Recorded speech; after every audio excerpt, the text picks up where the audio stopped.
Hello everyone, welcome to my page চৌকথা and welcome to my new blog. তো কাল সকাল সকাল বেরিয়ে পড়েছিলাম আমার মামার বাড়ির উদ্দেশ্যে।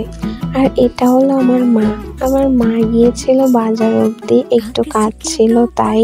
আর মামার বাড়িতে একটা নিমন্ত্রণ ছিল, তাই আমার সেই দাদু আর দিদার জন্য এখান থেকে কিছু কেনাকাটা করে দেন গাড়িতে উঠে পড়লাম। আর আমার সাথে ছিল আমার সঙ্গী সাথী। এই যে গল্লামারি থেকে উঠে পড়লাম ডুমুরিয়ার গাড়িতে। তারপর ডুমুরিয়াতে নেমে আমার কিছু পুচকি পাচকি ভাই বোনদের জন্য কিছু হালকা পাতলা খাবার নিয়ে দেন উঠে পড়লাম নতুন রাস্তার গাড়িতে। সেইখান থেকে দুইজনে ভ্যানে উঠে চলে গেলাম মামার বাড়ি। আর যে দেখলাম এখনো রান্না পুরোপুরি কমপ্লিট হয়নি, সবাই যে যার কাজে ব্যস্ত, তাই আমরা বেরিয়ে পড়লাম একটু ঘুরতে। এই যে এত বড় ক্ষেতটা ছিল পটলের ক্ষেত, তো সেখান থেকে আরো সামনের দিকে এগোতে থাকলাম। আর গ্রামীণ পরিবেশের তো কোনো তুলনাই হয় না। রাস্তা থেকে শুরু করে মাঠ ঘাট সব মিলিয়ে অসাধারণ একটা পরিবেশ। এই যে আমার সঙ্গী সাথী ওইখান থেকে একটা ফুল এনে আমাকে দিল, আর সেই ফুলটা নিয়ে আমরা সামনের দিকে এগোতে থাকলাম। এই যে এত বড় একটা ক্ষেত, পুরো ক্ষেত জুড়ে ধনিয়া পাতার চাষ করা, আর এই পাশটাতে ছিল বাঁধাকপির চাষ।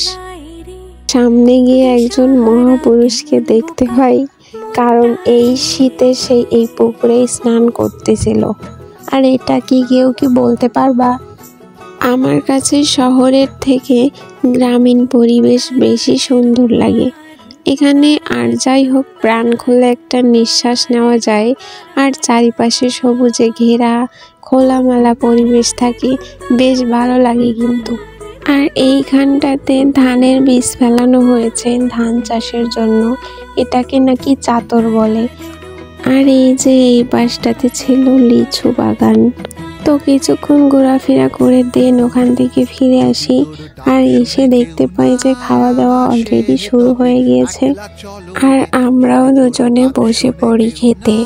আর এই যে আমাদের প্লেট দিয়ে দেয়, তারপর ভাত চলে আসে, দেন প্রথমে দেয় শুক্তো, আর সেটা দিয়ে খাওয়া শুরু করি।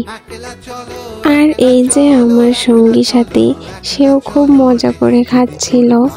তো খাওয়া দাওয়া শেষ করে আবারও একটুখানি হাঁটাহাঁটি করতে বেরিয়ে পড়লাম। আর এই পড়ন্ত বিকালের মুহূর্তটা দেখুন, সুন্দর না? আপনারাই বলেন তো, এমন পরিবেশ কার না ভালো লাগে?